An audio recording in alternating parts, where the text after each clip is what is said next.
President Trump points out the weakness of Democrat leadership in regards to Iran, saying that they are big fans of being passive with the country. Taking to Twitter this morning, the president said Democrats have no clue as to the danger Iran would be inflicting on our country if it wasn't for his administration's maximum pressure campaign on Iranian oil.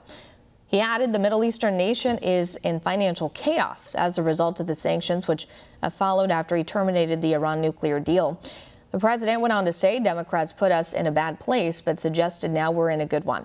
And this all comes a day after the president pushed back against the intelligence community for its assessment of the administration's foreign policies. One America's Rachel Ribaudo has more on that. With ISIS on the run and North Korea committing to denuclearization, President Trump is touting the progress his administration has made so far to bring peace to the Middle East and the Korean Peninsula. In a series of tweets on Wednesday, the president noted when he first entered office, ISIS was out of control and running rampant in Syria. Since then, the president said tremendous progress has been made, especially over the last 5 weeks, as his administration begins the slow withdrawal of 2,000 troops in Syria. The commander-in-chief has taken some heat for the decision, including from some leaders of the intel community. While ISIS is nearing territorial defeat in Iraq and Syria, the group has returned to its guerrilla warfare roots while continuing to plot attacks and direct its supporters worldwide. ISIS is intent on resurging and still commands thousands of fighters in Iraq and Syria. However, President Trump maintains the caliphate has lost significant territory in Syria and is on the brink of total defeat, suggesting U.S. presence is no longer needed. We've been fighting for a long time in Syria. I've been president for almost 2 years, and we've really stepped it up, and we have won against ISIS. We've beaten them, and we've beaten them badly. We've taken back the land. The president also said negotiations in Afghanistan are proceeding well after 18 years of fighting, adding the Afghan people want peace in this never-ending war. This comes as the Trump administration is reportedly working closely with the Pentagon on plans to pull roughly 7,000 troops out of the country. The president also tweeting out Wednesday about the intelligence community's assessment on his administration's maximum pressure campaign on Iran.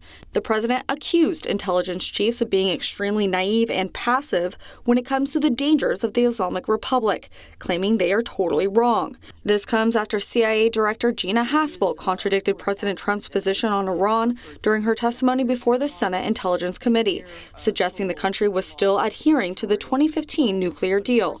The president pushed back, saying when he entered office, Iran was making trouble all over the Middle East and beyond. He said since ending the terrible Iran nuclear deal, they are much different, but still a source of potential danger and conflict, claiming they are still testing rockets in violation of the multilateral agreement. The president added the tough U.S. oil sanctions on Iran has crippled their economy and claimed this has prevented them from investing in a potential nuclear program.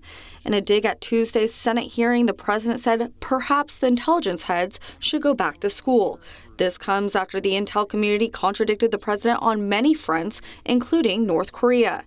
We currently assess that North Korea will seek to retain its WMD capabilities and is unlikely to completely give up its nuclear weapons and production capabilities because its leaders ultimately view nuclear weapons as critical to regime survival. However, the president denied this assertion on Twitter Wednesday. He said U.S. relations with North Korea have never been better, claiming previous administrations failed to make any progress. Under his leadership, President Trump said nuclear testing has stopped and American remains and hostages have been returned. The president added while time will only tell when it comes to denuclearization, he is looking forward to his upcoming second summit with leader Kim Jong-un. Rachel Ribaudo, One America News. Want to see more videos like this?